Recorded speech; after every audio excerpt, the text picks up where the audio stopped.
Mon univers impitoyable.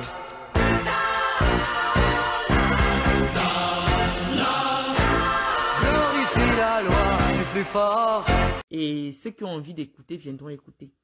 Ce matin, après avoir pris le temps de bien écouter le message de Marie-Christine Zomobem, les dentées nationales, les dentées de la République, celles qui dansent nues sur Internet, nous avons voulu lui envoyer notre réponse avec des éléments probants de notre discours. Elle nous a dit que dans le département du Djaïlobo, il n'y a que des enfants légitimes qui devraient prendre la parole. Est-ce que vous avez le son maintenant?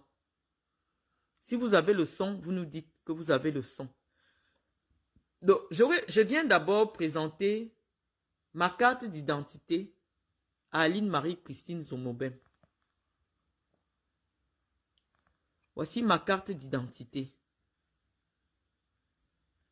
La partie nom du père.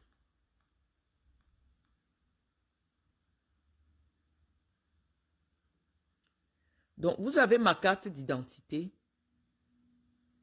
Je suis un enfant qui a ses deux parents. Voilà. Donc, parce que Zomobem disait que quand une personne vient se présenter, elle présente d'abord son identité. Donc, je présente la mienne. Je présente la mienne. Et ma profession, qui est reconnue par l'État du Cameroun. Voilà. Donc, j'ai présenté, je suis l'enfant légitime du professeur Akaaka à lui, au cadre de l'administration, au fonctionnaire qui a occupé des fonctions importantes au Cameroun, aujourd'hui à la retraite, qui n'a jamais été interpellé, qui ne sait même pas où se trouve un commissariat, en dehors de celui dirigé par ses enfants. Il n'a jamais fait l'objet d'une plainte. Il n'a jamais fait des années de prison. Un homme respectable. Le Cameroun lui a décerné la médaille de commandeur, c'est-à-dire le plus haut niveau des médailles. Je suis sa fille légitime devant la loi. Aline Marie-Christine Zomobem, voilà ma CNI. Voilà ma CNI. Donc, quand moi je parle, je viens d'abord parler avec les preuves. Je ne suis pas tapoter l'écran. Voilà. Tous les Camerounais peuvent voir. J'ai ma carte d'électeur. J'ai tout. Je suis une citoyenne modèle. Je suis la fille légitime du professeur Akaaka à lui. Très haut fonctionnaire de l'État du Cameroun qui n'a jamais été entendu dans un commissariat pour quoi que ce soit. Donc, en principe, Aline Marie-Christine Zomobem, enlevez-moi cette étiquette de Mendozé là. Vraiment. Je vous ai montré mes papiers. Le Cameroun connaît qui est M. Akaaka à lui, que j'ai présenté. Mais si vous insistez que chaque fois que je m'exprime, que vous partiez déterrer le professeur, c'est parce qu'au fond de vous, vous connaissez la vraie histoire. La vraie histoire est que Chantal Biya qui vous paye a fait arrêter l'homme qui est connu dans mon village comme étant celui qui vivait avec ma mère à la période où je suis né.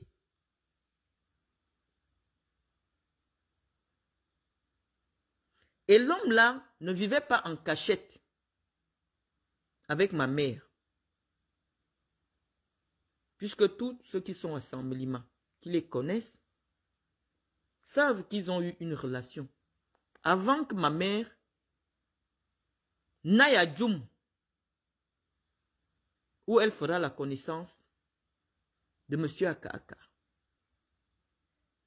Ma mère, c'est une fille de Saint-Mélima. Mais parce que vous connaissez notre vraie histoire, vous tenez absolument à m'associer à Mendozé. Vous pouviez considérer que je ne suis pas sa fille, je n'ai aucun lien avec lui, puisque toi, Aline Marie-Christine Zomobem, qui prétend que Mendozé était ton oncle, tu ne m'as jamais vu avec Mendozé. Il était ton oncle comment? Je ne sais pas. Je vous dis, quand quelqu'un, une bouche qui parle beaucoup, à un moment ment. Toi, tu ne pouvais pas avoir accès à Mendozé. Il n'aimait pas des gens comme toi. Tu n'as pas commencé à être folle aujourd'hui. Donc, mais comme vous venez sur les réseaux sociaux, reconstruire vos vies épaves, vous prenez les noms des nobles personnes.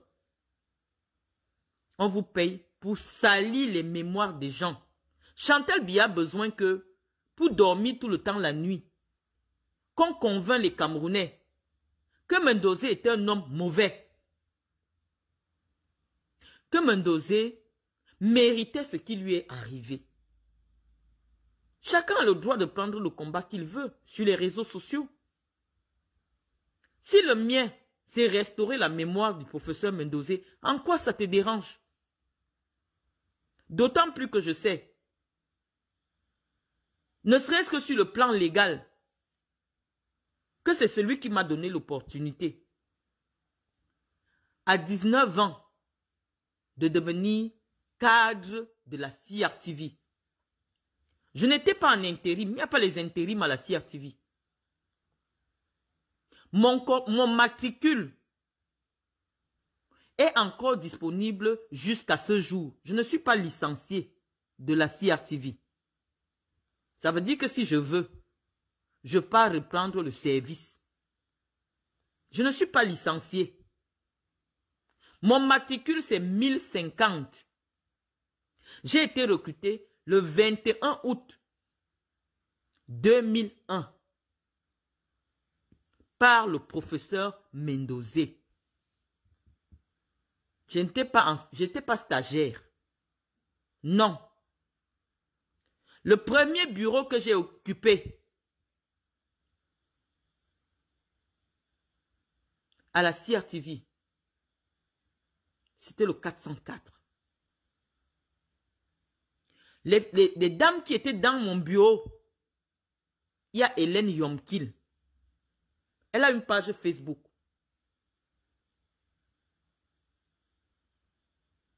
Hélène Yomkil. Elle est toujours à la CRTV, je crois. C'est ma collègue.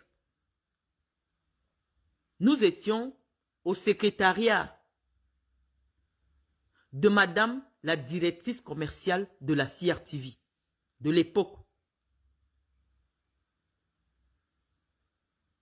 Donc, quand j'arrive à ce secrétariat-là, madame Bonou, Madeleine, puisqu'il s'agit d'elle, une femme boulou qui a épousé un Bamoun, elle est toujours vivante, me confie la responsabilité des décaissements d'argent auprès de la CBC Bank. J'avais 19 ans. Hélène Yomkil, elle vit, elle est à la CRTV. Lorsqu'il fallait aller déposer un chèque, je déposais un chèque. Lorsqu'il fallait aller retirer de l'argent, je pars retirer de l'argent, 100 millions, 150 millions. J'avais 19 ans. En espèces, Monsieur Nsa, qui était le directeur de l'agence CBC de l'avenue Kennedy, j'espère qu'il est encore en vie. J'avais 19 ans.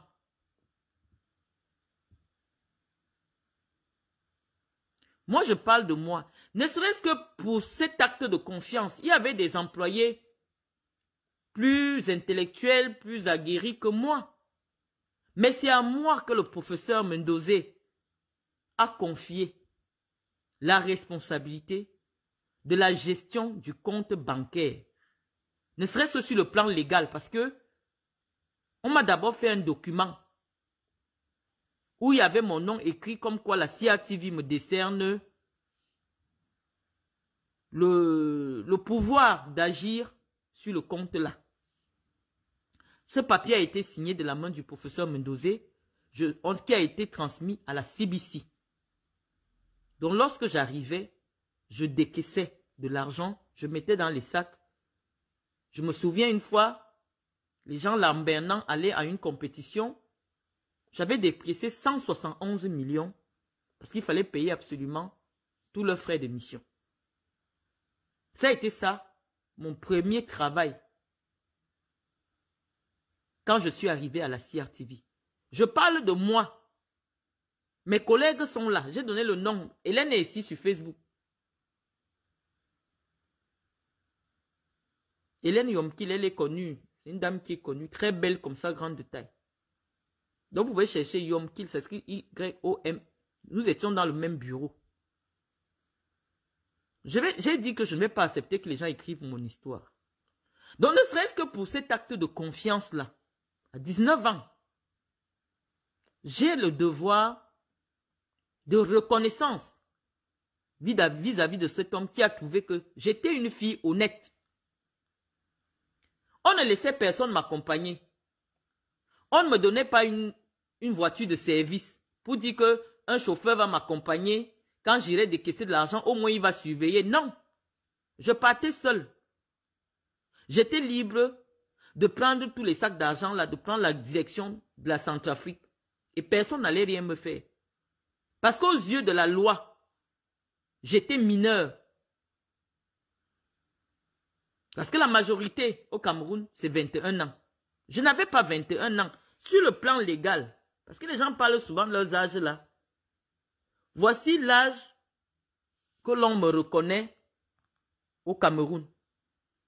1982.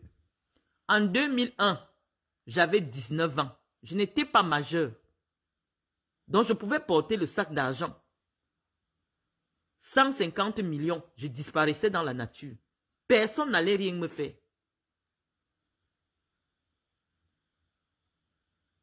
Parce que la majorité dans notre pays, c'est 21 ans. Et on allait demander au DG de la CRTV, comment tu peux confier une mission aussi importante à un enfant et tu ne prends pas de dispositions de la faire accompagner par un adulte. Je l'ai fait pendant des années. Quand Amadou Vamoulke arrive, la CRTV, la direction commerciale devient CRTV Marketing and Communication. C'est Mendozé qui fait d'abord transformer cela. Ce n'est plus une simple direction, mais une agence indépendante de la CRTV. En fait, qui a une certaine autonomie, mais qui dépend toujours de la CRTV. Ces bureaux sont construits à la radio. C'est comme ça que nous déménageons de nos bureaux au 4e étage de la CRTV. On se retrouve à la radio. Mon bureau était au service commercial de la CRTV Marketing Agency. Là où on payait toutes les prestations. Ça veut dire que moi, j'avais le carnet de factures pour faire les factures. Pour quelqu'un qui veut payer sa publicité, il y a ma signature dessus. Jusqu'à maintenant, tout le monde peut aller fouiller. J'ai travaillé dans ces bureaux-là. Tu viens me payer 10 millions, tu payes chez moi. Et chez mes autres collègues, ça dépend de qui a ramené le client. Parce qu'on partait prospecter. J'avais 100 000 francs de frais de prospection, 90 000 de frais de prospection. pour aller dans des entreprises chercher les clients. Et lorsque je ramenais des clients, le client payait chez moi. Donc si je ramène 100 millions, c'est mon problème. Ça a été ça, mon travail à la CRTV. Et je pense que il faut avoir confiance en quelqu'un pour lui donner la signature sur les factures. J'ai fait ça, j'avais 22, 23 ans. Ça a été ça mon travail. Et lorsque la CRTV décide de m'envoyer en formation, j'ai commencé par faire HECI, Hautes études canadiennes internationales, qui était à Bastos, pour faire leur bachelor, en même temps que je faisais des études au droit. Et lorsque HECI déménage pour aller s'installer au Maroc, parce qu'il voulait réunir toute l'Afrique, c'est ainsi que je continue au Canada. Parce qu'au Cameroun, je faisais déjà l'Institut des hautes études canadiennes internationales et commerciales. C'était vers l'ambassade de Chine. Ceux qui connaissent savent, c'était une école extrêmement chère.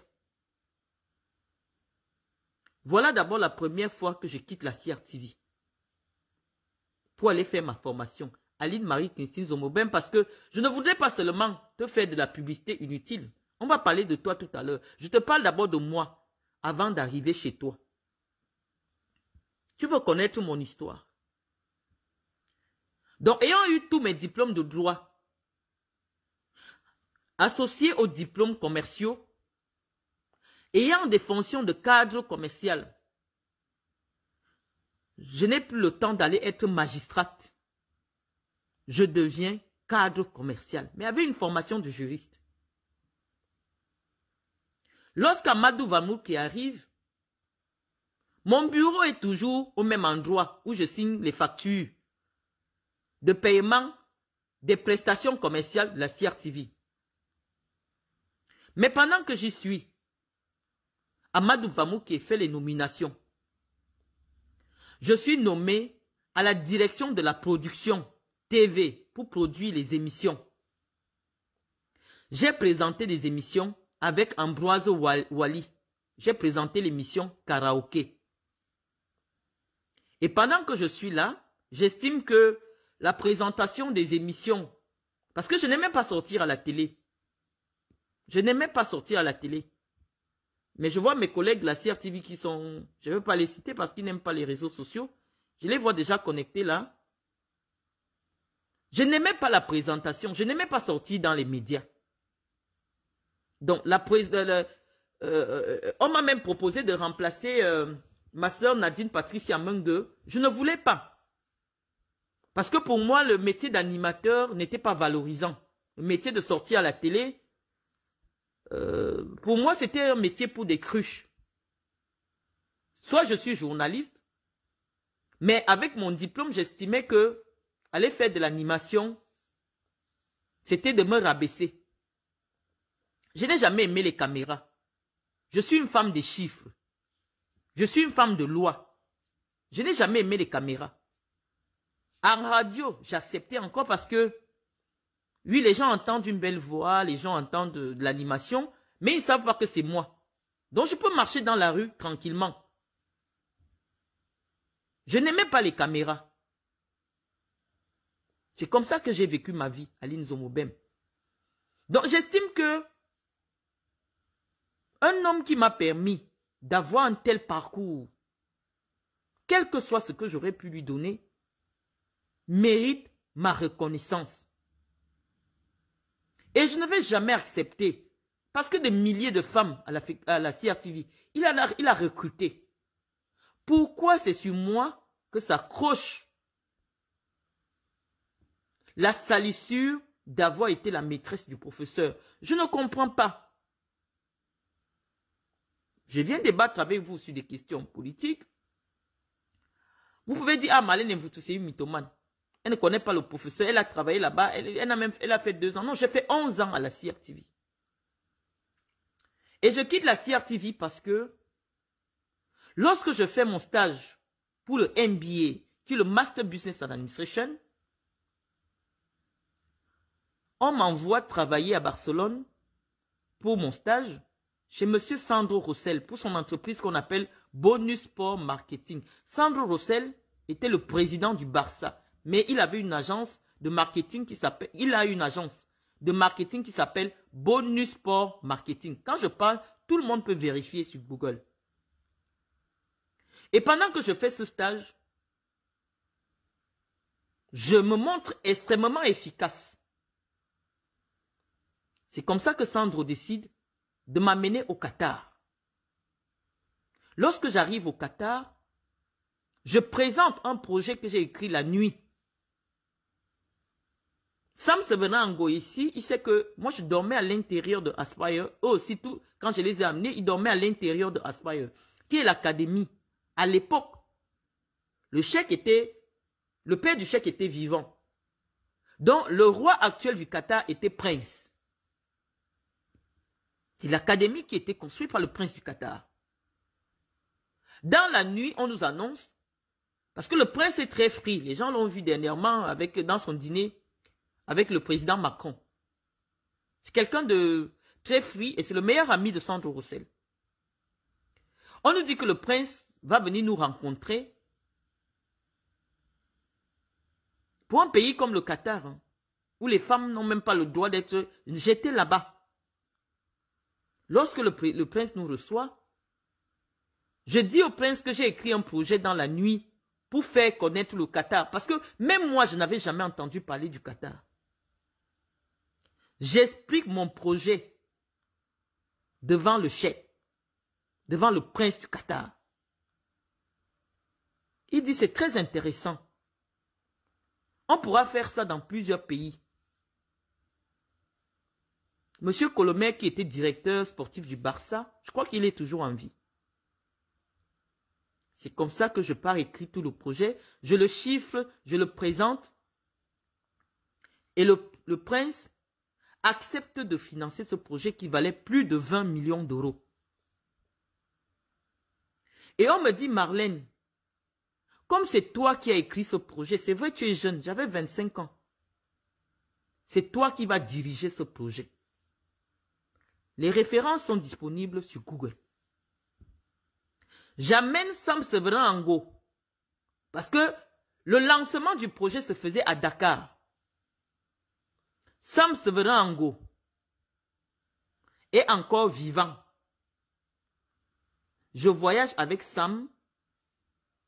Sam sait que nous avons mangé dans un restaurant avec le président du Barça de l'époque, Sandro Rossel. Nous avons mangé avec le directeur commercial du FC Barcelone. Nous avons mangé avec le président. À l'époque, quand Samuel Eto'o jouait là-bas, nous on mangeait avec le président de son club. Nous mangions avec le directeur commercial du Barça.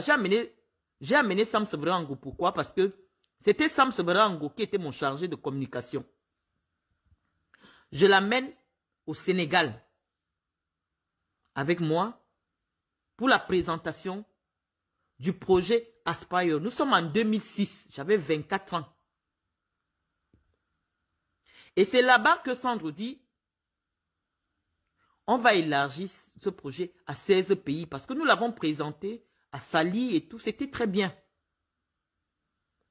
Voilà ce qui me fait quitter parce que mon salaire est de 5 millions par mois. Donc, je suis obligé de laisser un salaire de 400 et quelques de 1000 que j'avais à la CRTV. Parce que pour un salaire de 5 millions, avec un poste où je voyage, j'ai des billets d'avion en business et tout, je pense que c'était gratifiant pour la jeune fille que j'étais à l'époque. C'est pour cela que je quitte la CRTV, Aline Marie-Christine Zomobem. Et non parce que quelqu'un m'a demandé mon diplôme, non. Lorsque vous êtes recruté, on prend vos diplômes. En fonction de vos diplômes, si vous avez au-dessus du bac, ce n'est plus le DG qui vous recrute. Lorsque moi je suis recruté, j'ai un diplôme au-dessus du bac. C'est le conseil d'administration qui recrute les cadres. Ce n'est pas le DG. Ça veut dire que l'étude d'un dossier de recrutement d'un cadre se fait au conseil d'administration. Moi, j'ai été recruté. Donc, lorsque je suis recruté, mais débauché par la plus grande structure de sport au monde. Oui, je suis obligé de quitter la CRTV. Donc, si les gens veulent salir mon parcours, il est disponible sur toutes les plateformes internationales. Donc, Aline Zomobem, quand j'ai fini de te montrer que je suis un enfant légitime, j'ai fini de te montrer mon parcours professionnel avant de me retrouver sur Facebook parce que lorsqu'une femme a géré des milliards, parce que la CRTV c'est des milliards, elle a géré un projet du Qatar, des milliards. À 40 ans, elle peut prendre sa retraite. Parce qu'elle a tout fait, elle a tout vu. Je ne parle pas de ma vie privée. Parce que toi, tu aimes revenir sur l'affaire de Guinée équatoriale. Considère que c'est de la mythomanie. Parce que tu ne m'as jamais vu avec quelqu'un en Guinée équatoriale. Restons sur les choses qu'on peut prouver. J'ai prouvé que je suis un enfant légitime. Tu m'as dit pour parler dans le Djel Lobo, il faut être un enfant légitime. Donc, j'utilise d'abord tes propres arguments. Avant maintenant d'étaler des arguments qui peuvent être considérés comme des arguments spécieux, mais qui peuvent être entendus quand on connaît le contexte sociologique dans lequel les Camerounais vivent aujourd'hui. Ces arguments peuvent être entendus. Donc, je t'ai parlé de moi, je t'ai présenté ma pièce d'identité camerounaise. Mais maintenant, je vais parler de toi, Aline Christine Marine Zomobem. Tu es née au Cameroun. Tes parents, en 68, étaient en France. Ça, c'est vrai. Ils ont eu une petite fille. Ça, c'est vrai. Mais elle est décédée au Cameroun. Quand elle est décédée, à 30 ans, tu vivais avec un homme qui te tapait. Tu l'as écrit dans ton livre. L'homme te tapait, tu as décidé de venir en France parce que tu souffrais au Cameroun. Tu as fait une première tentative de papier, ça n'a pas marché. Tu l'as écrit dans ton livre. C'est là que tu te souviens que tes parents avaient eu un enfant en France dont la mort n'avait pas été déclarée. C'est comme ça que tu récupères les papiers de ta petite sœur décédée. Toi, tu es né en 1966. Tu étais la camarade de mon cousin Adjoni, qu'on appelait Jo, qui dansait avec Aïssi le Duc. Vous avez été camarades. Tu ne t'appelais pas Aline Marine Christine Zomobem. Si je mens, Chantal Aïssi est là. Aïssi le Duc même est là. Il connaît mon cousin. Adjoni Olivier. Il habitait dans la maison d'Aïssi le Duc. Il est décédé en 1999. Tu es né au Cameroun. Tu ne t'appelais pas Aline Marie Christine Zomobem. Donc j'utilise ça comme un alias. Un alias pour les papiers. Tu as fréquenté avec Adjoni Olivier. Toi-même tu l'as avoué ici sur Facebook. Comme mon cousin, né en 1966. Et toi, vous étiez camarades. Tu es né en 1966 et quand tes parents voyagent, ta mère est enceinte, elle accouche en 1968. Aline Zomobem, ça veut dire que jusqu'à 30 ans passés, tu étais au Cameroun. Quelqu'un qui a des papiers, une famille de bonne famille, née de ses deux parents. Le BPC, tu n'as pas pu avoir. Tu étais au CETIC de Ngwekele. Tu as traversé la 4e année sans CAP. Tu es arrivé en première G. Tu es calé. Tu es intellectuel avec quoi? Les boules savent parler français. Parce qu'on lit beaucoup la Bible. Je t'ai dit que ma grand-mère n'a pas été à l'école. Mais quand ma grand-mère, la mère de ma mère, bon, on va dire qu'elle vivait en France. Et que c'est normal qu'elle parle français. Mais ma grand-mère s'exprimait plus que certains agrégés au Cameroun. Donc, Aline Zomobem, le français même, tu ne sais pas le parler. Pour quelqu'un qui est française, non, tu ne sais pas parler le français. Mais je te le concède. Tu sais quand même qu'on peut conjuguer un verbe, on peut mettre la, lui. Non, mais le français, tu ne sais pas le parler. Donc, tu es arrivé en France avec l'identité de ta sœur défunte. Chantal Aïssi est ici. Elle connaît mon cousin aka Johnny Olivier qui dansait avec Aïssi le Duc, qui habitait dans leur maison aux brasseries. Leur maison qui est derrière l'usine brasserie à Yaoundé. C'était ton camarade. Né en 1966. Tu es 1966. Voilà ton âge, Aline. Et lorsque tu viens en France, à moins de 30 ans, si tu as fait une formation, Aline, dis-nous quelle formation, parce que tout le monde qui veut s'intégrer en France, la France était encore la France à l'époque. Il y avait le travail. Une intellectuelle comme toi que tu prétends, tu es une usurpatrice. Tu ne t'es jamais assise sur les bancs d'une école où on apprend la langue française pour dire que j'ai fait littérature, ou j'ai fait des études de langue française. Non. Tu fais ce qu'on appelle de l'usurpation de titres.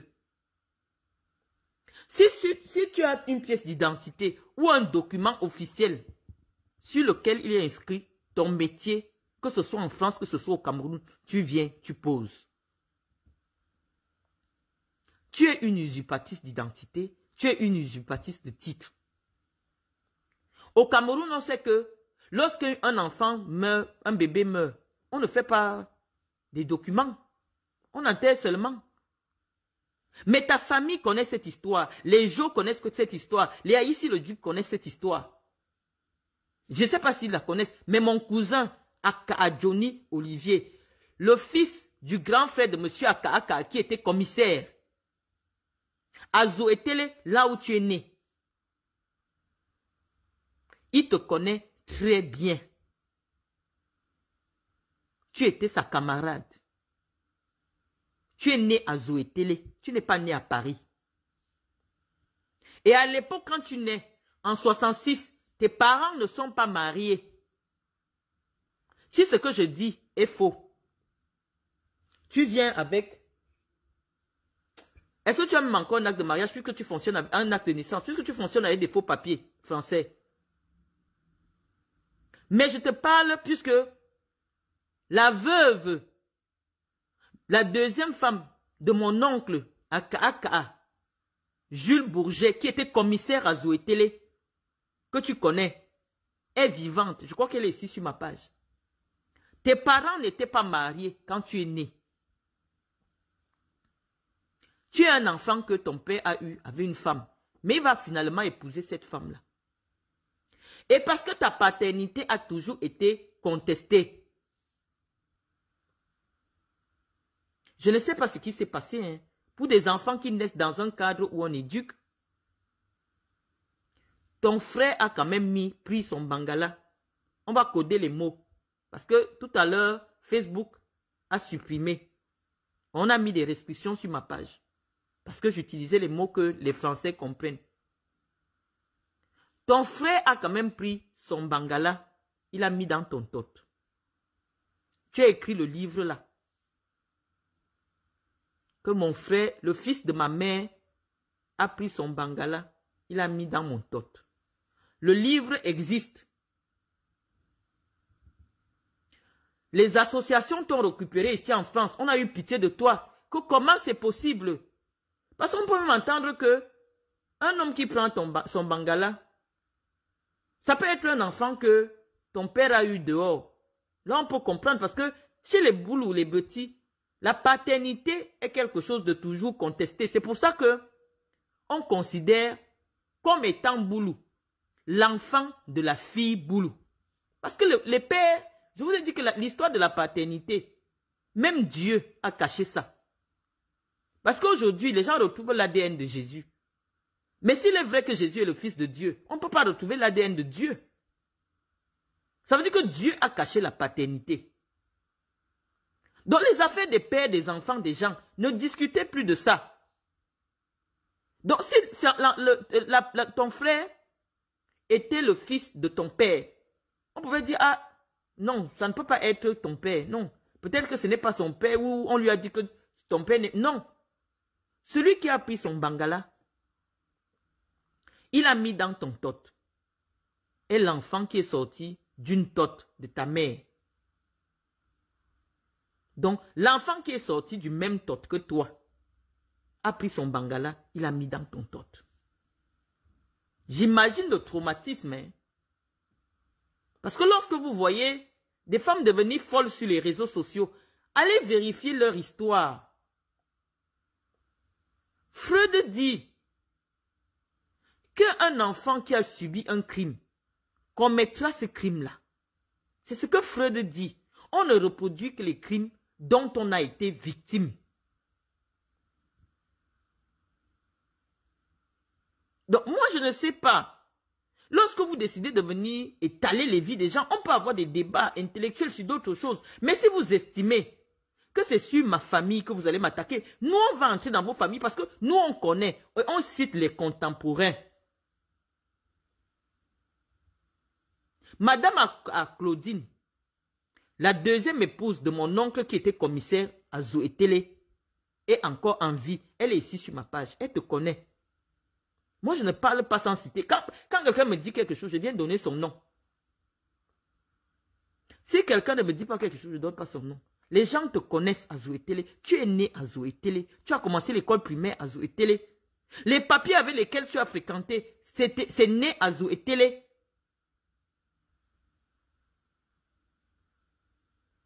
Donc, on a dit qu'on vient se déballer sur les réseaux sociaux. On va se déballer. Parce que moi, je voulais qu'on ait un débat d'idées, mais puisque vous n'avez pas la capacité, mais vous vous asseyez, vous expliquez des choses à des millions de Camerounais en ce qui concerne les vies privées des gens. Nous allons parler des vies privées des gens. Même si c'est pendant 4 heures, on va décortiquer les vies privées des gens.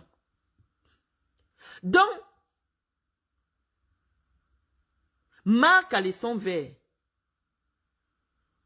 L'enfant qui est sorti d'une tot de ta mère a pris son bangala, il a mis dans ton tot. Tu as été traumatisé. Tu as été traumatisé. Et parce que tu as osé le dévoiler dans un livre, quelque chose qui est une abomination. Parce que on sait, d'après les études sociologiques, que les viols, les gens qui mettent les bangalas dans les totes des gens alors qu'ils ne veulent pas. Excusez-moi, ne signalez pas mon direct. Les gens qui mettent leur bangala dans les totes des femmes alors que les femmes ne veulent pas. Généralement, ça se passe dans la famille. Et donc, généralement, quand il y a ce genre de choses, les familles essayent de cacher. Parce que ce n'est pas seulement la honte de cette famille-là. Ça devient la honte de tout un village. Ça devient la honte de toute une descendance. Donc, quand ça se passe comme ça, les familles cachent. Mais, alias Marie-Christine Zomobem a estimé qu'il fallait qu'elle écrive ça dans un livre et qu'elle commence à passer dans les télévisions pour accuser le garçon qui est sorti du même tot qu'elle. Sa mère a été choquée. Sa mère l'a maudit. Zomobem, je préfère m'arrêter là parce que le prénom n'est pas le tien. Vous tous vous appelez Zomobem. Donc je vais désormais... Aline est décédée. Toi, tu n'es pas Aline. Je vais seulement t'appeler Zomobem, alias les dentés. Zomobem, alias les dentés. Tu es venu nous dire ici que tu es né en France. Si tu as une photo de toi, petite en France, tu viens, tu poses. On connaît vos vies. Mais on sait que chacun a ses cadavres dans le tiroir et on ne doit pas condamner quelqu'un à cause de son passé. Donc, ta mère a été tellement chagrinée. Je te parle, c'est les gens de Zoétélé. le grand frère de M. Aka, qui est mon père légitime, je montre encore son nom, a géré le renseignement, était le commissaire de Zoé Télé. Je t'ai montré ma taille et j'ai 1,66 m. Je suis plus grande de taille que toi. Ça veut dire que quand je parle, ça avait les fiches de renseignement. Je t'ai dit que toute ma famille, de tous les côtés, c'est des policiers. Donc quand je parle de quelqu'un, ça avait les fiches de renseignement, puisque cette histoire a été un tollé. Parce qu'un commissaire de police dans une ville, il rend compte de tout. Tous les petits Congossas, ce n'est pas à lui de juger si c'est pertinent. Il envoie seulement. Donc ton père n'a jamais eu une nomination uniquement parce que sa fiche de renseignement était sale. Puisque ceux qui ont même donné le renseignement ont dit que lui-même, il faisait ça à ses enfants et dont les enfants ne reproduisaient que ce qu'ils voyaient. Il était de réputation que c'était un sorcier. Il était de réputation. Tu es allé jusqu'à dire que tes enfants, que tu considérais que tu tombais enceinte.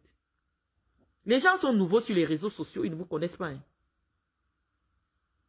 Ça fait 7 ans que tu es en clash avec moi. Même pas. C'est depuis 2013 que tu es en clash avec moi. Je ne te répondais pas. La première fois que je t'ai répondu, c'est après ta vidéo en 2017 où tu dis que le président Obiang a mis son tot chez moi et son fils a mis son tot chez moi. C'est là que je viens te répondre pour la première fois. Donc, cette histoire de pères qui mettent le tot dans les pères qui mettent le bangala dans le tot de leurs enfants, ce n'est que ça que tu connais parce que c'est ton traumatisme. C'est ton traumatisme et donc tu ne vois aucun rapport humain au-delà de cette affaire d'un père qui prend son bangala pour mettre dans le tot de son propre enfant. C'était légal, c'était normal. Tu as subi cela étant petite. Donc, pour que quelqu'un exprime ce genre de choses, c'est un crime qui a été commis sur lui. Parce que c'est une abomination. Tu as été victime de ce crime-là. Non seulement par celui qui prétendait, lui, il le faisait. Parce qu'il disait que quand il était à l'école, ta mère est restée dire qu'elle est enceinte de toi. Tu es l'aîné, tu ne peux pas être né en 68. On a collé la grossesse à Zomobem, à Belle. Regarde Solange, les vrais enfants de Zomobem. Parce que, regarde ta soeur Solange. Vous avez les traits de votre maman. Regarde tes frères, comment ils se comportent. Regarde leur beauté, parce que Solange est belle. Solange, ta petite soeur, elle est belle. Elle a une vie posée. Elle a une vie responsable. Mais toi, tu es un enfant qu'on a collé à Abel Zomobem. Et pour qu'il n'aille pas en prison, il a accepté de te reconnaître. Tu n'es pas né dans le mariage. Ceux qui sont nés dans le mariage, c'est les Solange. On nous montre à Djan. Donc ta paternité, c'est entre les griffes. Et quand ton père entre dans les francs-maçons, parce que ton père c'était un frère, je n'ai pas besoin de le dévoiler, mais il est décédé. Je peux le dévoiler. C'est les francs-maçons qu'on mentait à l'époque. Que oui, vraiment pour passer de tel grade à tel grade, il faut faire ceci. On les mentait à l'époque. C'était la sorcellerie. On mélangeait les rites avec les choses qui venaient du Gabon. C'est comme ça qu'il a fait ça avec toi.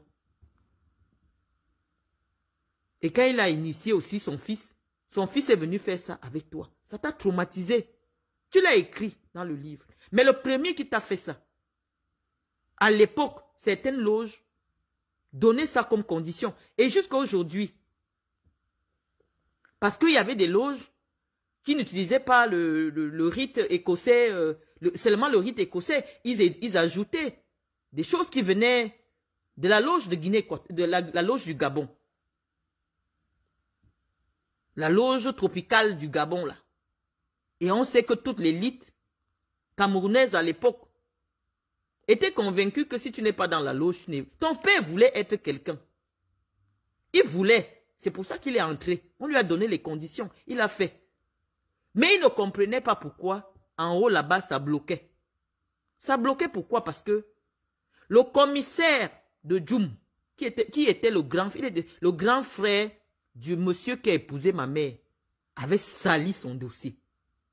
Donc il ne pouvait pas être nommé, il pouvait simplement parler à la radio. Comme tu voyais là, quand tu as un dossier sale par les services de renseignement, tu parles comme tu veux, tu montes comme tu veux.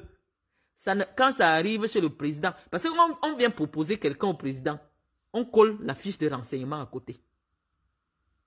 Donc tu as d'abord cette aigreur-là. Tu as cette aigreur parce que tu estimais que ton père parlait bien. Normalement, c'est lui qu'on devait même nommer à la CATV parce qu'en principe, dans ta petite ignorance, tu te dis, mais Mendoza n'a jamais été journaliste. Pourquoi c'est lui qui devient directeur de la télé? Ton père avait un dossier sale. Ton père avait un dossier d'une famille sale. Parce que, ce que vous ne savez pas, lorsque un fonctionnaire doit monter dans les hautes fonctions, on surveille même ses problèmes familiaux. Or, votre problème était scandaleux. Tu l'as écrit et ta mère ne t'a jamais pardonné. Aline, bon, je ne veux pas t'appeler Aline. Aline est décédée. Zomobem, alias les dentés. Est-ce que tu étais aux obsèques de ta mère? Si tu étais aux obsèques de ta mère, montre la photo. Tu as refusé de venir aux obsèques de ta mère parce que ta mère a dit que la honte que tu as mise sur moi, même si je meurs, je ne veux pas voir tes pieds. Parce que tu étais arrivé à un point où tu disais que les myomes, je t'avais expliqué en 2017, pas 2017, 2016. Quand tu disais que tu as déjà accouché, je t'ai dit non. Zomobem, alias les dentés caleçons verts. Ce n'est pas les enfants qui sortaient dans ton ventre. Parce que tu disais que oh, j'ai conçu. Non, quand tu as des myomes, ça gonfle. Quand ça sort, c'est une boule. Parfois, ça ressemble à la tête de l'enfant. Ce n'est pas l'enfant, c'est des myomes. Et tu as commencé à dire publiquement que ta mère est une sorcière et mange tes enfants. Aline, je préfère t'appeler Aline. Si je mens que tu as accusé ta mère de manger les enfants que tu... C'est moi qui viens te dire. Ceux qui me suivent depuis savent. J'avais même pris les photographies des myomes. Je t'ai dit, le myome, parfois, ça te donne tous les symboles, les symptômes de la grossesse.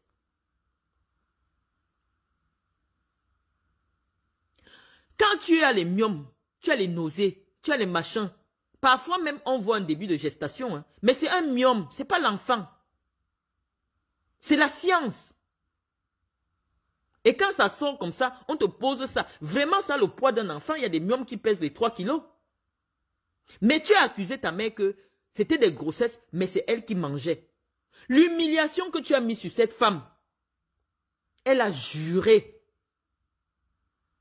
Je n'invente rien. Tous ceux qui te connaissent savent que c'est la vérité. Que même si elle meurt, elle ne veut pas te voir. Donc maintenant, tu viens sur les réseaux sociaux. Tu vois une jeune fille. Tu apprends qu'elle est la fille du professeur Mendoza. Puisque tu l'as écrit dans le journal, le papier que tu avais écrit sur moi, quand ma candidature est annoncée à la FECAFOOT, tu as fait un papier sur moi, sur RFI, où tu disais que comment on va permettre à la fille d'un voleur de devenir présidente de la FECAFOOT. Tu as écrit un long message. C'est la première fois que je vois ton nom C'est là que j'ai commencé à me renseigner. Et comme je t'ai dit, il y a le service de renseignement. Toute ma famille travaille dans la police. C'est là qu'on commence à me donner ton CV. Que non, c'est une famille là. Elle est issue d'une famille là, trop de scandales. Ils sont dans des affaires de Bangala, dans l'entourage des enfants et tout ça et tout ça. C'est comme ça qu'on commence à me donner ton CV. C'est toi qui as écrit que je suis la fille de Mendoza. J'ai volé avec Mendoza et maintenant on va me laisser encore diriger la FECAFOOT. Pourquoi? Je n'avais jamais parlé de toi. Surtout qu'à l'époque, je n'estimais pas, il n'y avait pas encore les réseaux sociaux. Vraiment, il n'y avait pas les directs. Même si tu écris, ça n'a pas d'impact.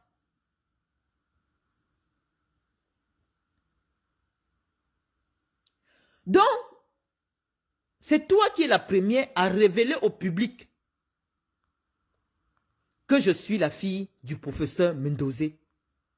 Tous ceux qui m'ont connu à Manjo, à l'université, je n'ai jamais dit à personne que je suis la fille de Mendoza. Les Washington, le monument, la femme qui organise les soirées à Londres, là, qui est sur les réseaux sociaux, elle dansait les ballets avec moi. J'avais 6 ans. Elle était peut-être déjà dans les 16 ou 17 ans. Je dansais les ballets avec elle. À Manjo. Il y a des gens, je cite les noms des gens, que vous connaissez sur les réseaux sociaux, qui peuvent vous dire que Marlène Mvutu n'a pas 50 ans. J'ai dansé avec Marlène, Marlène avait 5 ans. Moi, j'étais dans les 16 ans. Donc, si moi j'ai 50 ans aujourd'hui, Marlène ne peut pas avoir 50 ans. J'ai dansé avec Marlène, j'ai dansé les ballets avec Marlène. Washington, le monument, elle est à Londres, c'est elle qui organise les soirées. Elle est très connue sur les réseaux sociaux. Elle sait qu'entre elle et moi, il y a au moins 12 ans d'écart. Parce qu'elle m'a vu petite, je dansais les ballets avec elle. On a dansé Dédié Yango, you m'ont calculé. J'étais bébé, j'étais petite, bébé. Moi, j'ai des références. Je ne leur ai jamais dit que je suis la fille de Mendoza. Tous les gens de Manjo connaissent que je suis la fille de M. Akaka. Mais la première personne qui écrit sur une plateforme publique que je serai en réalité la fille du professeur Mendoza, c'est toi. Parce que si le professeur me confiait même certaines missions secrètes, c'est parce qu'il savait qu'officiellement, les gens ne pouvaient pas faire le lien entre lui et moi. Et donc j'étais comme sa couverture. Lui et moi, on savait qu'on est père et fille. Mais publiquement, je n'étais pas sa fille. Publiquement, je faisais même comme si je ne le connais pas. Parce que les journaux allaient écrire. J'avais 19 ans, c'est moi qui décaissais. C'est moi qui gérais. Parfois, je rentrais avec le chèque. Il y a tes signatures dessus. Le chéquier. Donc, si les gens avaient su que la CRTV Marketing, toute l'agence de la publicité là, Mendoza a mis sa propre fille, ça allait faire des problèmes. Ça signifie que moi, je n'ai jamais dit à quelqu'un que Mendoza est mon père. C'est toi qui es venu écrire ça la première fois. Et lorsque je suis invité chez Ngongang, sur STV, l'émission est là. Je suis acculé de partout parce que tu as sorti le scoop. C'est comme ça que le journaliste Ngongala me demande que, au fait, il se raconte que vous êtes la fille du professeur Mendoza.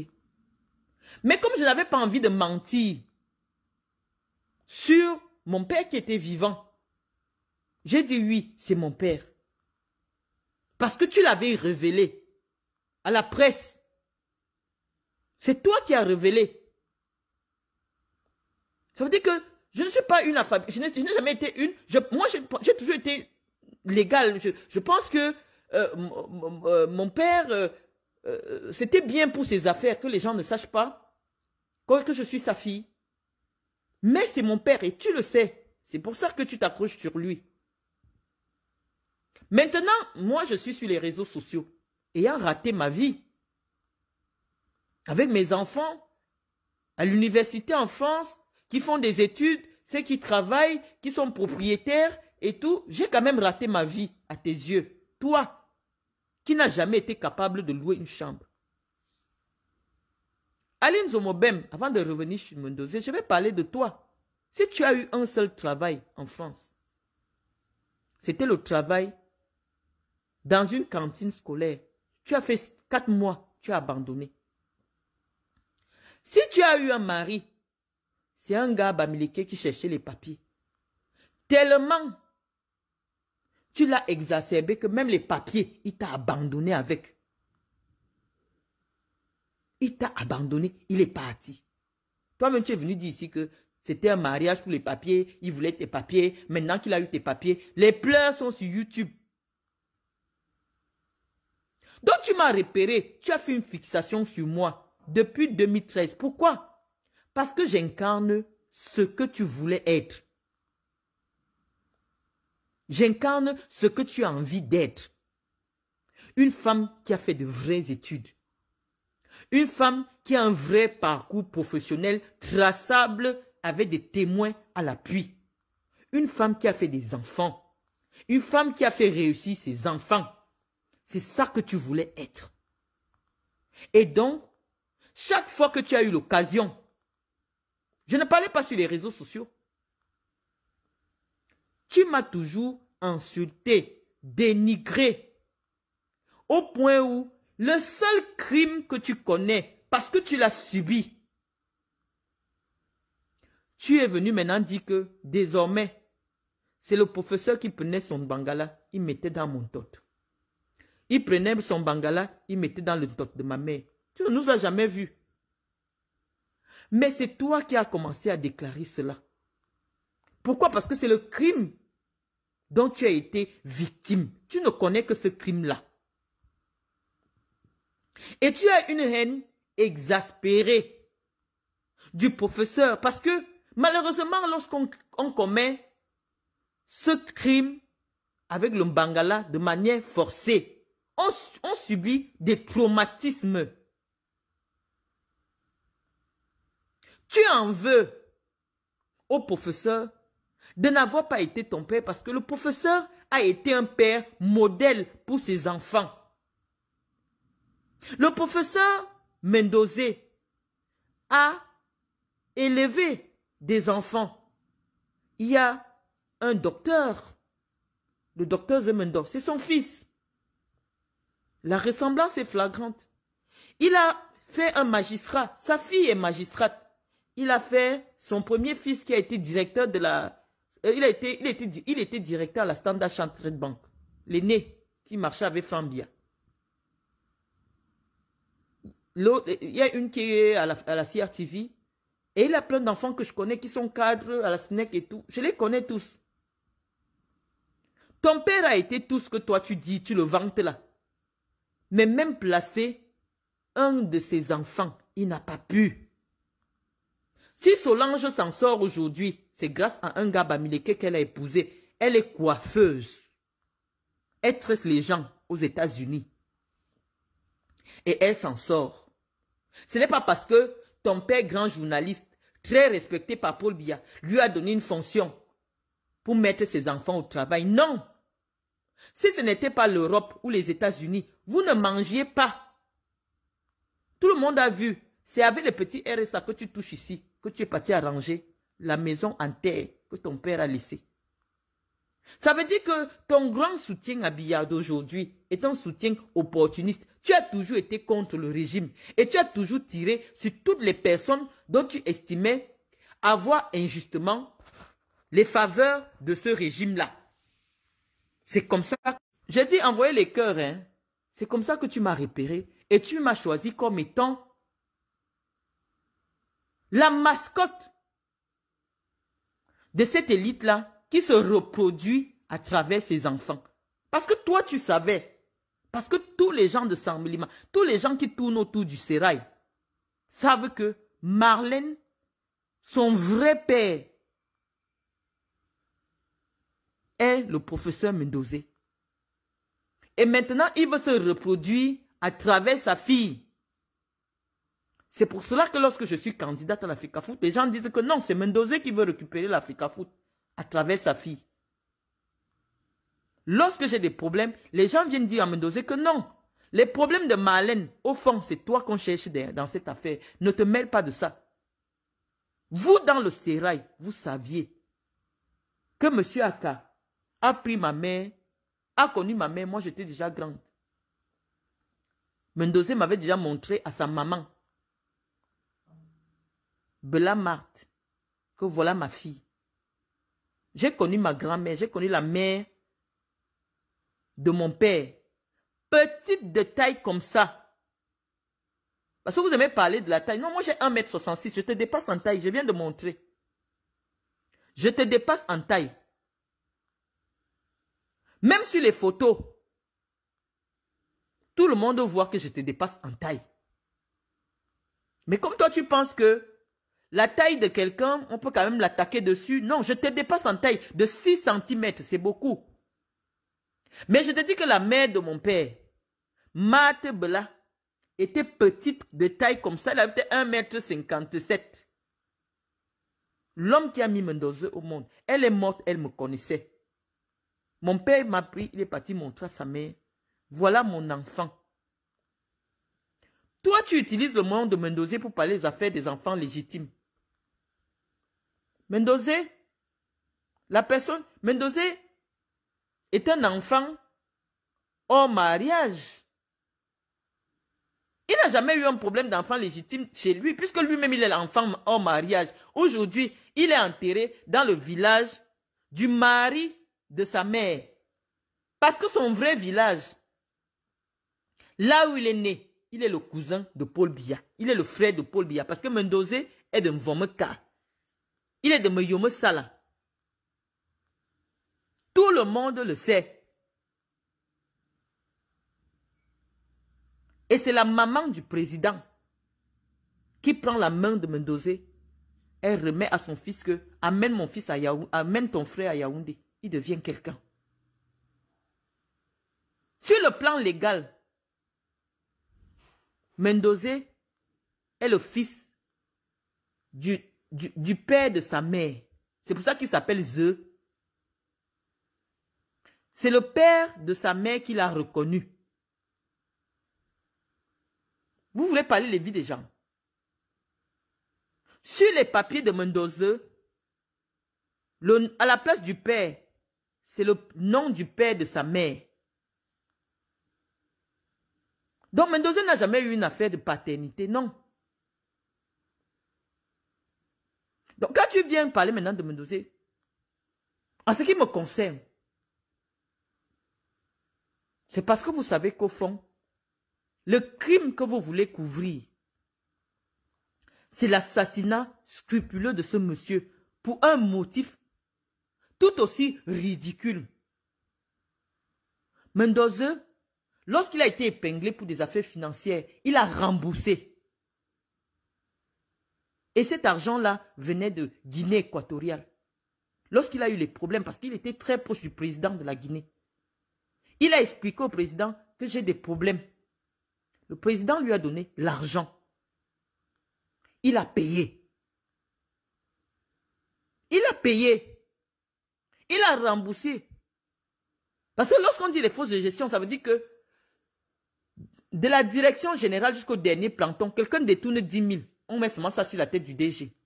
Parce qu'on dit que c'est toi qui devais contrôler.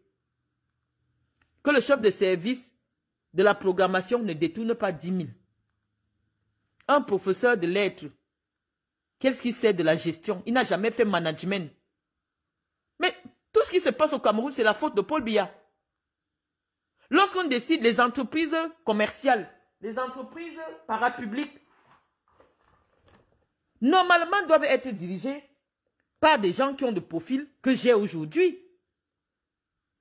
Moi, j'ai fait l'Institut d'administration des entreprises de Nantes. J'ai été formé pour diriger des entreprises comme la CRTV. Mais quelqu'un qui est enseignant,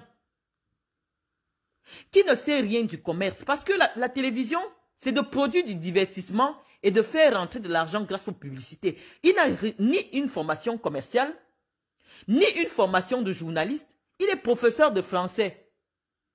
Vous le prenez. Oui, parce que il est question de faire de la CRTV un média de propagande, de n'importe quoi. On prend quelqu'un simplement par fidélité familiale, on le nomme. Il est là-bas, il n'a aucune formation pour gérer une entreprise.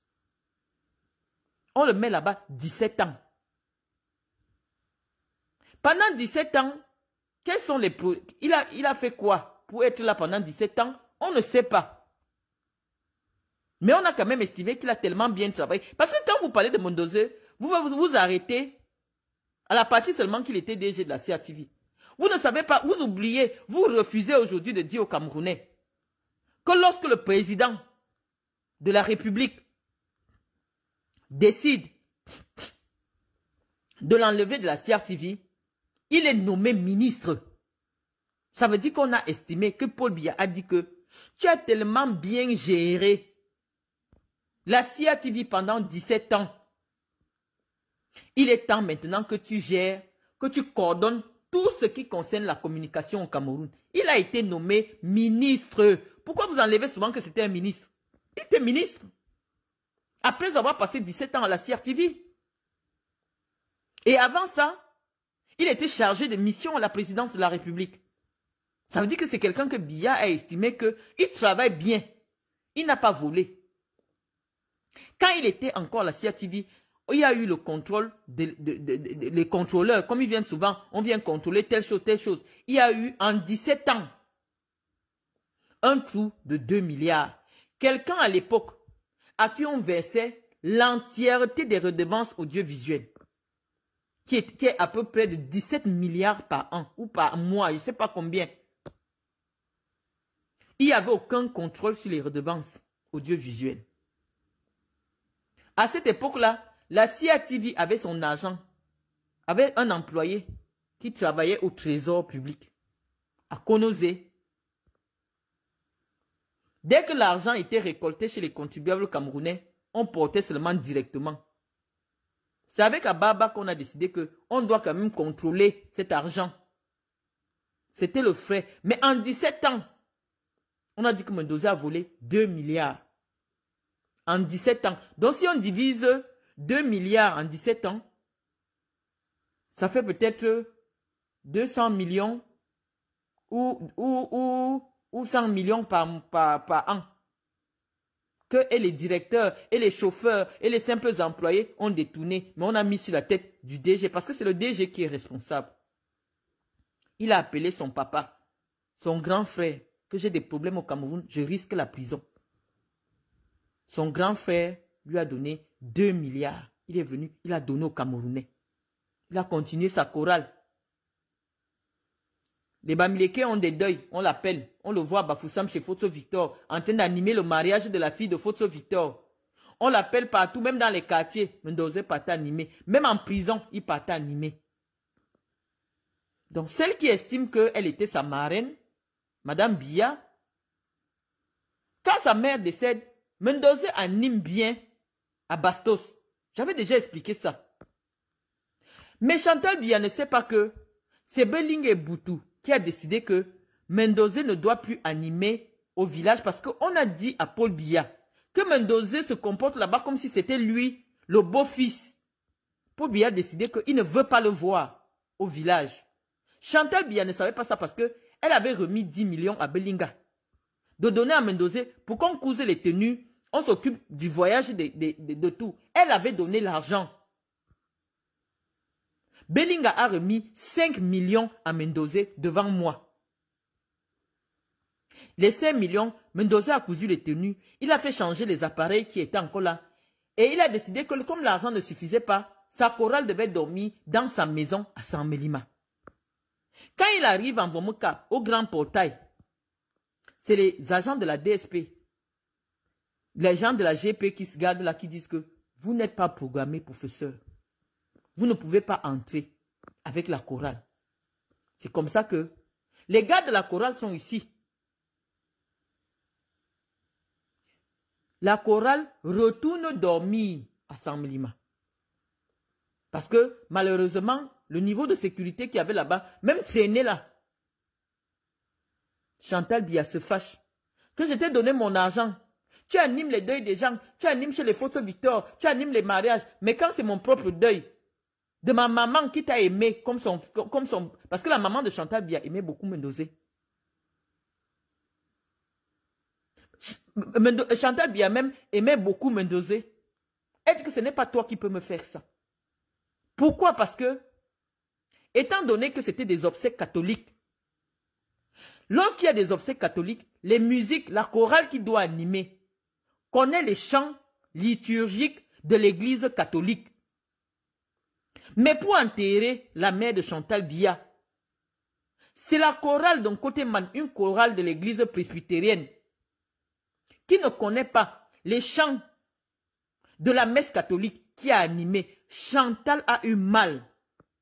C'est comme si elle venait de perdre encore sa mère 2 fois. Elle n'a pas pardonné. Et elle avait raison. Je donne mon argent. Je veille. Et tu me fais ça. Toi qui es mon intime. Toi que je soutiens auprès de mon mari. Elle avait raison de se fâcher. Mais on lui avait caché la vérité. C'est ce jour-là qu'elle a dit, à cause de ces 10 millions qu'elle a donnés, Mendoza a reçu 5 millions, il doit rentrer encore en prison. Elle avait raison.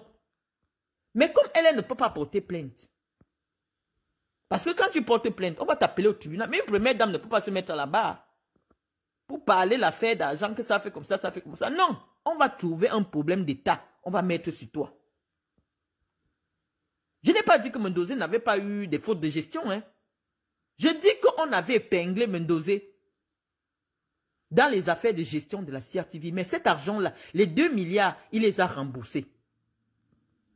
C'est comme ça qu'en 2014, 10 ans après avoir quitté la CRTV, c'est-à-dire que même sur le plan du droit, il y a déjà prescription. On dit que quand Abba était ministre, il y a des papiers de 213 millions que la CRTV n'a pas déclaré parce que la CRTV... Mendoza s'est exprimé qu'en principe, sur ce genre de décision, c'est le conseil d'administration de la CRTV. Moi, je n'ai pas qualité pour ordonner une dépense de 213 millions. On a dit que viens répondre. Pourquoi? Parce que le haut l'ayant lâché, la personne qui soutenait Mendoza là-bas, c'était Chantal Biya. Chantal qui a décidé qu'il devait partir en prison. Il fallait un motif légal. On est venu l'arrêter avant de chercher le motif. On a dit trouver, vous allez trouver quelque chose. Pendant 7 ans, ils ont cherché, ils ont dit non, voilà, il y avait 213 millions qui ont fait comme ça et tout. La deuxième fois là, le président dit qu'il veut rembourser. On dit qu'on ne veut même pas le remboursement. Il va rester là-bas. Parce qu'il est le prisonnier personnel de Chantal Biya. Il a mangé les 10 millions du deuil de la mère de Chantal Biya. Il va seulement mourir là-bas comme la mère de Chantal est morte. Comment il peut voler l'argent du deuil? Vous volez, je ne regarde pas. Mais tu viens voler l'argent du deuil. Tu vas seulement mourir là-bas. Chantal Biya avait raison. Et c'est pour ça que je n'ai jamais accusé Chantal. Parce que je sais qu'elle avait raison. On lui a caché la bonne information. Je ne parlais pas sur les réseaux sociaux. Personne ne parlait sur les réseaux sociaux. Même quand j'y prends Rémi Ngono, Dieu me voit, je dis non, c'est le système. C'est l'autre face du système. Quand tu deals avec le système, il faut savoir qu'un jour, ça peut se retourner. Que mon père assume. C'est ce que j'ai dit à J-Point. Il a été là-bas. Et j'ai continué mon soutien à Paul Biya. Jusqu'en septembre 2023. Parce que je savais ce qui s'est passé. Et je n'en voulais pas à Chantal Biya. Parce que je disais que même si c'est moi, j'allais réagir pareil. Je ne peux pas soutenir quelqu'un. Parce que lorsque Mendoza commence à s'approcher, tout le temps, il avait la première dame, tout le temps, il avait Chantal. Tout le temps. C'est un homme. C'est le président, mais c'est un homme. Il n'aime pas voir les gens avec sa femme. Que les gens qui sont ministres là le sachent. Il n'aime pas. Quand il était encore lucide là, on lui dit 2 fois il te voit à la télé parce qu'il aime regarder la télé. Quand tu viens déjà trop parler avec sa femme, elle rit aux éclats, là, elle rit aux éclats. Lui, ça l'énerve. Et il va te calculer. Donc ne parlez pas avec sa femme. Mendoza ne savait pas que le président le calculait déjà. À cause de sa trop grande proximité avec sa femme. Puisque je vous ai dit, un jour, comme Chantal Biya, elle ne connaît pas le protocole d'État. C'est vous qui dites qu'elle est première dame. Elle, dans sa tête, je ne sais pas si elle a conscience de ce qu'elle est. Non, dans sa tête, je ne sais pas si elle a conscience. Chantal Biya est en cortège avec la sécurité présidentielle. Elle sort accompagner les premières dames. Elle demande au cortège de s'arrêter. Parce qu'elle a appelé Mendoza au téléphone. Lui, il est encore en Simalène là-bas. Là où il était avec les équipes de la CRTV. Elle avait appelé Mendoza que viens me donner les albums. Je vais donner les albums parce qu'après chaque cérémonie, la CRTV faisait des photos et faisait des albums qu'on remettait à chaque première dame. Sauf qu'avec le cortège et tout, les gens de la CRTV ne sont pas arrivés à temps en Simalène. Donc quand Mendoza arrive avec les albums en Simalène, Chantal a déjà démarré avec son cortège. Elle démarre avec le cortège, elle appelle encore Mendoza. Mendoza lui dit que c'est maintenant que j'arrive en Simalène Excellence. Elle, maintenant, Chantal Biya, demande à son cortège de stationner aux brasseries pour attendre Mendoza. On a rendu compte à son mari. Je vous ai dit, lui d'abord, c'est d'abord le problème de l'État. Tu n'as pas le droit de se faire stopper. Pour lui, c'était comme si c'est Mendoza qui avait demandé que non, attends-moi, j'arrive. Pour lui, c'est un crime de lèse-majesté. Tu ne fais pas attendre la femme du président. Je vous dis que Paul Biya, je vous dis que comme les gens s'amusent maintenant avec le pouvoir de Biya, c'est parce que Biya n'est plus là. Vous voyez les lettres comme celle-là, les Alim Zomobem qui ont les cachets de l'État et tout ça, parce que Paul Biya n'est plus là. Quand Biya avait son pouvoir, tu as osé stopper le cortège de la première dame. Parce qu'après, elle ne va pas rendre compte à son mari. Hein, que non, en fait, c'est moi qui voulais les albums et j'ai demandé qu'on stoppe. Non. Le cortège dit seulement que nous, on a seulement constaté qu'on nous a demandé de nous arrêter. Et on a vu Mendoza dans son car arriver, descendre et donner les albums par la fenêtre à la première dame. Le président dit que mais ça, c'est quelle histoire ça? Une première dame en cortège, ça ne doit pas s'arrêter. Parce que c'est d'abord un problème de sécurité. Pourquoi le cortège est en vitesse? Parce que quelqu'un peut se mettre même à l'étage et là, il tire sur quelqu'un. C'est pour ça que le cortège doit passer en vitesse. Comment ça se fait que vous faites arrêter la première dame en pleine brasserie? Alors que c'est elle qui avait demandé. Mais les gars de la personne n'a le courage d'aller trahir la première dame. Parce que tu trahis la première dame, on t'enlève. C'est comme ça que la haine entre le président et Mendoza a commencé. Mais comme le président ne dit jamais, quand il commence à te détester, il attend seulement le dernier truc. Les gens disent à Mendoza, tout le temps tu avais la première dame. Il y a un événement au Sérac, puis Mendoza est déjà là, il danse avec sa chorale. Il y a quelque chose à l'hôpital central, partout, il avait Mendoza. Le président le calculait.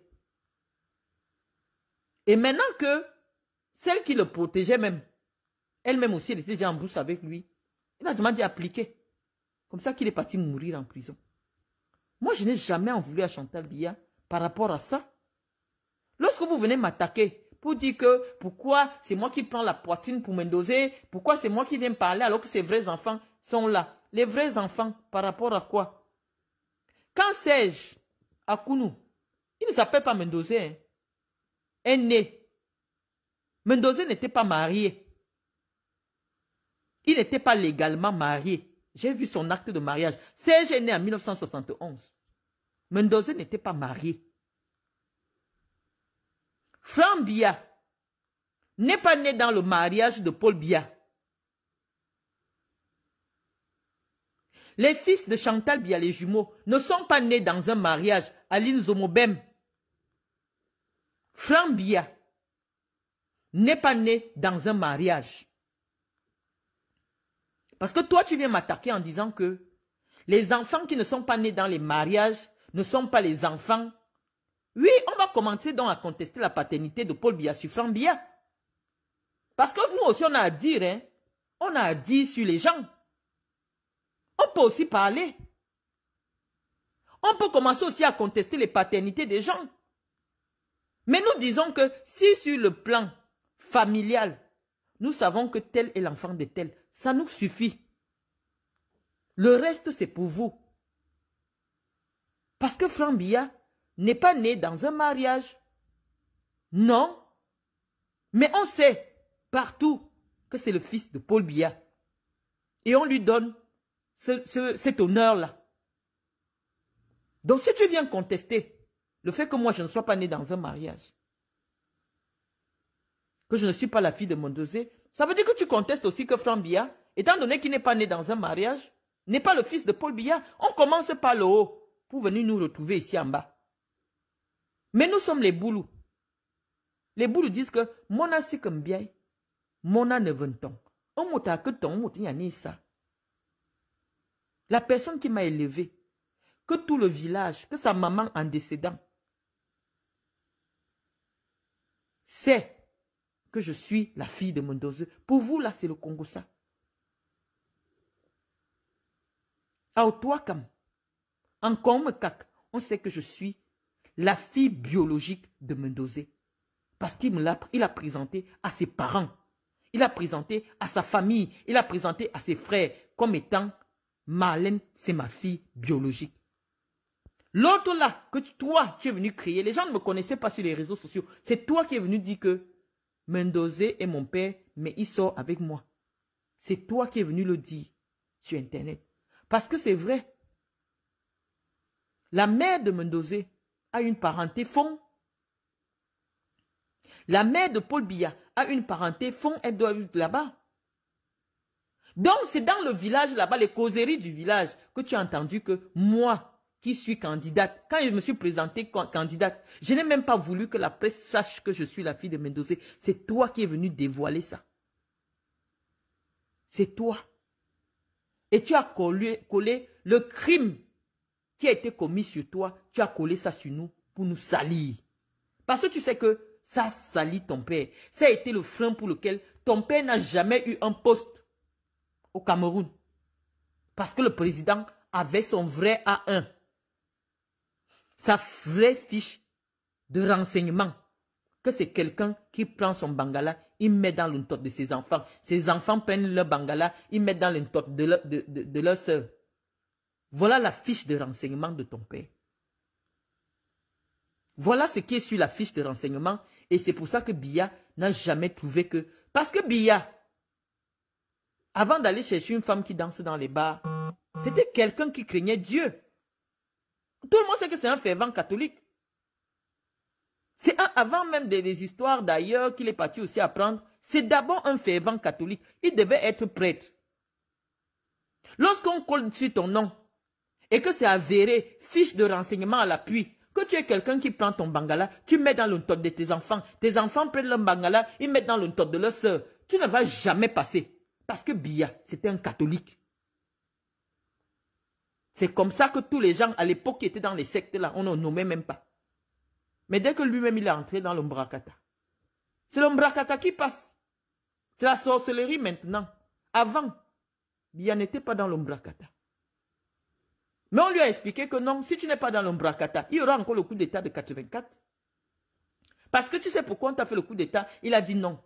C'est parce que tu n'étais pas dans l'Ombrakata. Si tu étais dans les sectes, les gens des sectes allaient te protéger. Mais tu n'es pas dans l'Ombrakata. Tu veux qu'on te protège comment? Si tu étais dans l'Ombrakata, on allait te protéger. Tu n'allais jamais voir des gens qui peuvent te trahir. Puisque dès que tu entres dans l'Ombrakata, tu jures fidélité. L'Ombrakata, c'est jurer fidélité. Si dans l'Ombrakata, on te dit, va dormir, va mettre ton bangala dans le tot de ton enfant. Tu dois seulement faire. Parce que c'est l'Ombrakata qui te demande ça. Maintenant, il est entré dans l'Ombrakata. On dit que cherche une fille qui est comme ça, qui est comme ça, qui est comme ça. Même si elle est folle, il faut seulement la prendre. Il prend. En temps normal, connaissant la foi chrétienne que le président avait à l'époque, Chantal ne pouvait pas être sa femme. Mais maintenant, c'est la femme parce qu'il était dans l'Ombrakata. Dans l'Ombrakata. Parce que l'Ombrakata exige des choses. Quand tu entres dans l'Ombrakata, on dit, va dormir avec une folle, si tu veux la popularité. Parce que les folles ont un génie sur elles. Quand une femme est nue, elle danse nue folle là. C'est un génie. C'est l'esprit de Jézabel qui est sur elle. Et cet esprit-là fait, aujourd'hui, les Camerounais dansent dans les bars, boivent seulement. Tu leur parles même des problèmes de leur pays, ils ne veulent pas entendre parce que c'est l'esprit-là. On a dit, cherche une femme qui a cet esprit-là. Tu vas voir comment tu vas faire même 100 ans au pouvoir. Parce qu'en principe, aujourd'hui, dès que tu es contre ce qui se passe au Cameroun, qui est anormal, Aline Zomobem, tu fais quoi avec un ordre de mission de l'État du Cameroun? Tu es allé faire quoi? Dès que tu as eu l'ordre de mission, j'ai posé l'ordre de mission. Je ne mens pas sur toi. J'ai posé l'ordre de mission de l'État avec le sceau de l'État du Cameroun. Tu es française. Tu n'as jamais eu, d'après tes papiers légaux, tu n'as jamais eu des papiers camerounais. Parce qu'on peut dire que tu es né au Cameroun et après tu as obtenu la nationalité par le mariage. Non! Ta nationalité avec laquelle tu marches là, ce n'est pas une nationalité acquise par le mariage. Celle qui permet à la Camerounaise de conserver la nationalité qu'elle avait à l'époque. Voilà ce que dit la loi. Si tu es devenue française alors que tu étais d'abord camerounaise, la loi t'autorise à garder ta nationalité si tu es une femme. Parce qu'on sait que c'est le mariage qui t'a donné une autre nationalité.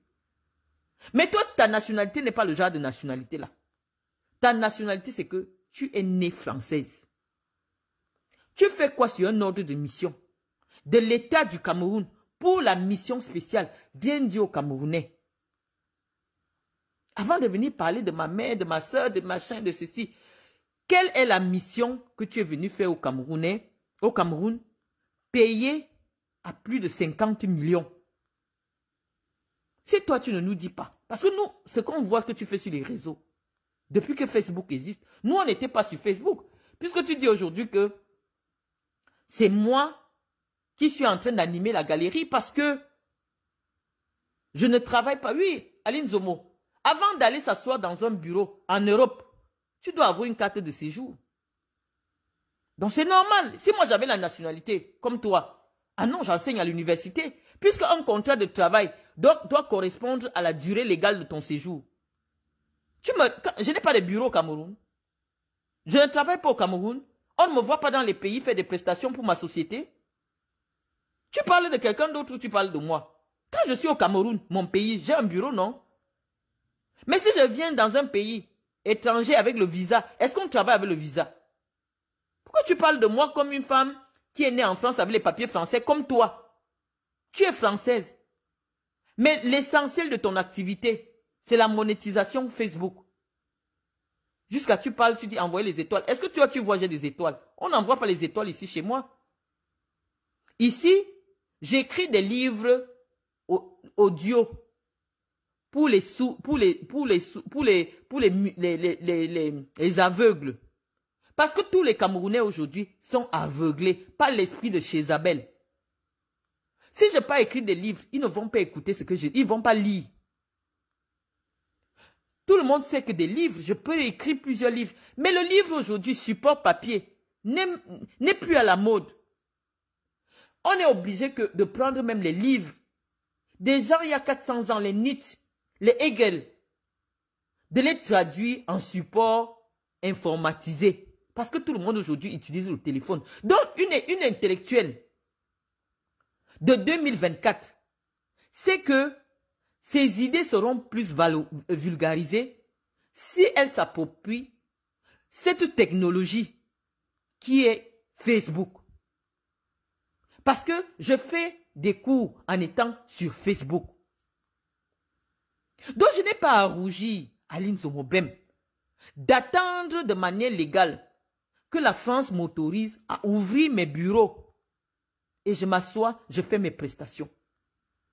J'ai déjà filmé là où seront mes bureaux. J'ai filmé comment je suis allé acheter tout mon matériel je vais équiper. Je vais mettre les photos camerounais et je vais partir. Je ne travaille pas pour quelqu'un. Je suis une patronne. Ma société travaille. Ma société fait des prestations. Elle a des comptes bancaires. J'ai posé sur Internet. Toi, avec ta nationalité, tu travailles où? Tu fais quoi? Ta proximité avec la première dame du Cameroun pouvait te permettre d'écrire un livre qu'on mettrait peut-être au programme. Si Chantal Biya t'aimait, elle pouvait te dire, Aline, tu es écrivaine. Écris même des comptines. Pour les enfants, on va mettre ça au programme à l'école primaire. Aline, tu sais ce que c'est qu'avoir un livre dans le programme de l'école primaire au Cameroun?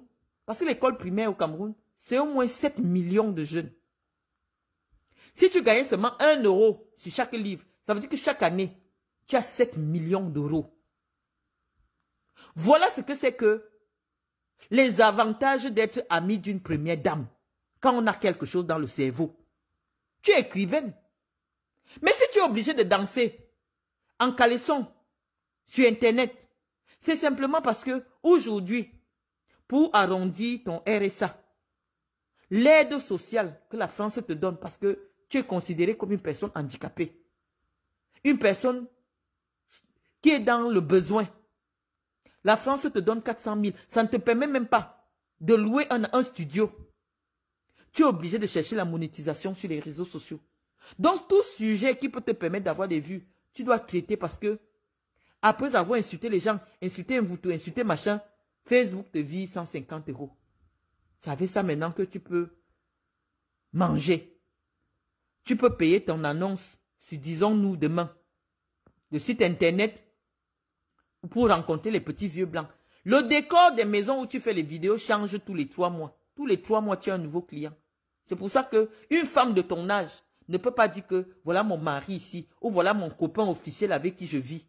D'où ta jalousie vis-à-vis de ma mère. Ma mère a divorcé au Cameroun. Quand j'ai vu que ma mère voulait... Ma mère ne gagnait pas gros. J'ai vu que ma mère ne gagnait pas gros. Et il fallait qu'elle vienne faire ses soins de santé ici. Je l'ai amenée en France. Avec mes moyens. J'ai amené ma mère en France. Et quand ma mère est arrivée, j'ai dit, tu es encore jeune. J'ai amené ma mère ici, elle avait 45 ou 46 ans. Quand j'ai amené ma mère en France. C'était encore une petite fille.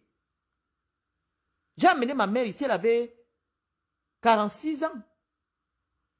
Donc si elle arrive à 46 ans, elle a encore l'âge même d'accoucher.